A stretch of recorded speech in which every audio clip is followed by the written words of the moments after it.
দক্ষিণ শীতলাই ৮ নাম্বার থেকে এক ভাই ফোন করে বলতেছে, ভাই আমি আপনার ফেসবুক ফ্রেন্ড, আমার 2-3টা স্পিকার আছে, এগুলোর মধ্যে নাম লিখতে হবে। আমি বললাম, ভাই তোমার স্পিকারের অথবা সাউন্ড সিস্টেমের নাম কি? বললো, ভাই সৌরভ সাউন্ড শীতলাই বাজার। তখন বললাম, আচ্ছা ঠিক আছে, কোন সময় লিখে দিতাম? বললো, ভাই আপনি এদিকে আসলে যে কোনো সময় লিখে দিন।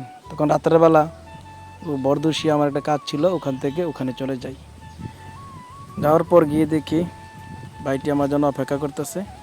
তখন ওনার দোকানে ঢুকলাম, ঢুকে দেখি আরও 3-4টা স্পিকার আছে। তখন ভাইয়ের স্পিকারটি নাম লেখার কাজ শুরু করলাম, সৌরভ সাউন্ড দিলে লেখাটা আর্ট করতেছি। আপনাদের যাদের দোকানের স্পিকার, মাইক অথবা সাউন্ড সিস্টেম আর্ট করতে চান, আমার সঙ্গে যোগাযোগ করতে পারেন। আমার দোকান দক্ষিণ চান্দলা, উত্তর সড়ক বাজার, বিপাড়া, কুমিল্লা। আমরা মাইক গিয়ে আর্ট করে দিয়ে আসি, আবার দোকানেও মাইক ফাটাইলে মাইকও আর্ট করি। যাদের প্রয়োজন অবশ্যই আমাদের সঙ্গে যোগাযোগ করতে পারবেন। সকলে ভালো থাকেন, সুস্থ থাকেন, সবার জন্য শুভকামনা রইল। আমার জন্য সকলে দোয়া করবেন। আল্লাহ হাফেজ।